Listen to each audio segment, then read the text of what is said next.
You know, it's amazing as I do videos every single day and I can see, in real time, the difference between a studio that gives a crap and people that give a crap versus studios and people that don't give a crap, right? Studios and people that are so knee deep in the DEI ESG nonsense that they have completely foregone anything that gamers actually want, and they just want to push their politics and their messaging. Well, we have Ubisoft, the company that is the latter, the one that doesn't actually care about gamers, the one that is trying to do everything they can to tell you how much trans people matter. This company is now basically looking towards the New York Times to try to run damage control for Assassin's Creed Shadows, which is something that we've seen all these mainstream news outlets do in recent time.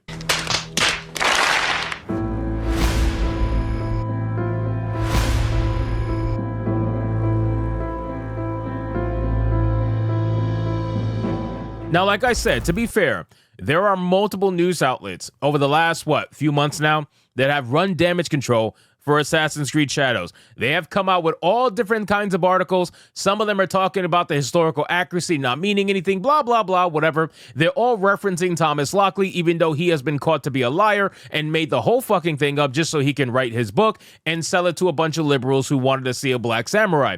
This thing is an absolute joke, and I just love talking about it because it just exposes more and more how useless the mainstream industry is, both on the developer side and on the mainstream journalism side. So let's get into the article, guys, from That Park Place. But of course, before we do, if you are new here, just consider hitting that subscribe button. I would greatly appreciate it, and like the video to push us out into that YouTube algorithm. So it says that French video game developer Ubisoft ran to the New York Times in order to attack its own players in an attempt to salvage its upcoming Assassin's Creed Shadows game. Now, let me make something very clear, all right, for people who maybe, I repeat myself a lot because you kind of have to in this business because you're always getting a new audience every video, so you have to repeat it. Assassin's Creed Shadows is not going to be a failure.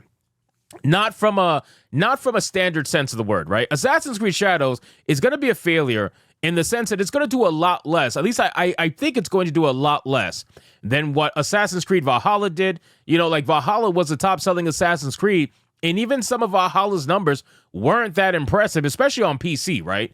Valhalla's numbers on PC were not that impressive. I think it had like 15,000 people at its highest, which is not that crazy for a AAA game like Assassin's Creed. But I do think that Assassin's Creed Shadows is going to sell, especially better than Outlaws.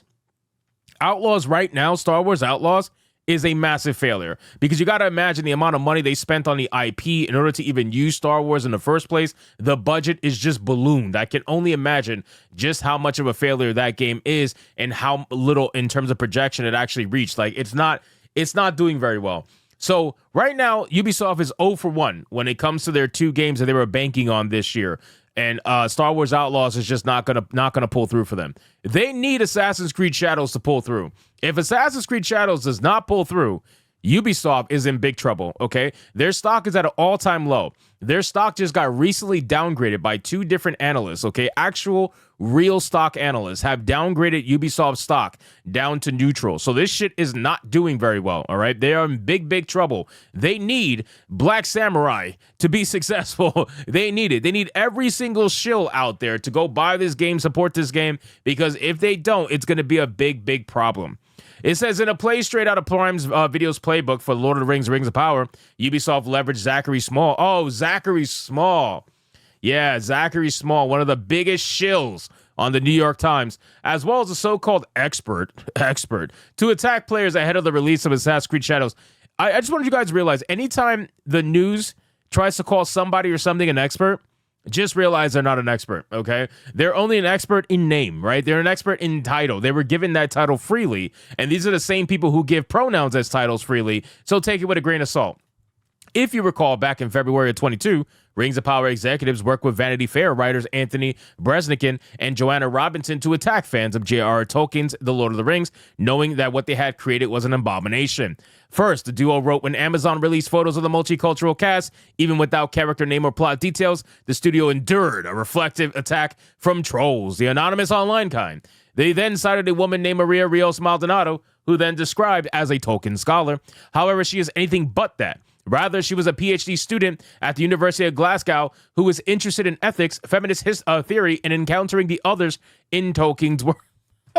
fucking crazy. The shit that they allow you to study and call like it's just so weird. She happened to also be the Equality and Diversity Officer for the University of Glasgow. Of course she was. For the fantasy and the fantastic. Of course she was. Of course she was. Fake jobs, right? You gotta love those fake jobs. So let's go down. Let's forget this. So then Ubisoft has done something similar with the New York Times and Small. Like Bresnik and Robinson, Small wrote the following. Some gamers erupted over his appearance, convinced that the franchise, known for its immersive recreation of the past, had gone woke by including a black character in its depiction of 16th century Japan. He then claims that the developers received personal attacks and death threats. Can you show me? Can you fucking show me? Like, you motherfuckers never show anything. And it's so frustrating because we have people, content creators, they get actual real death threats, actual real attacks from people. And we have screenshots. We show it all the time. And yet you motherfuckers in the mainstream want to talk about, yeah, we're getting death threats, we're getting hurt, attacks and stuff. Show us. Why can't you fucking show it? Put it in your article so we can at least condemn the person that is doing it, but you can never show it. Gee, I wonder why. Anyway, death threats during an online harassment campaign. Oh yeah, online harassment campaign. Speaking your voice against what you obviously can see, right? You are trying to tell people to not see what they see with their own eyes. Isn't that amazing? Imagine having that much power to be able to tell someone, hey, what you're seeing right now, yeah, no, it's not real. It's not real. Oh, yeah, the fact that we chose Yasuke, the ambiguous character, over the multitude of Japanese samurai that were available in the same time period that we could have based our story on, but instead we chose the black guy with no actual history. No. No, don't believe that. No, just listen, it's totally legit. Like, you realize how fucking obvious it is. It's ridiculous. Anyway, so no such evidence as the attacks or online threats. Of course, they never do that. After attacking gamers, Small then weaves a false narrative that has already been refuted for months by citing historian Yu Hirayama, who is an admitted communist. Oh, this guy. Yeah, the guy who's trying to change history, the fucking communist, the actual communist? Yeah, okay. Small cites Hirayama's claim that he is, without a question, Yasuke was a samurai. There are very few historical documents about him, but there's no doubt that he was a samurai who served Nobunaga. There is doubt. That's why there's no historical accuracy. There's no historical context. You are a liar. Hirayama is a liar, and he's been called out as a liar, and he's been community noted multiple times, which makes it even funnier, by the way. He is somebody who is trying to push a narrative because it benefits him.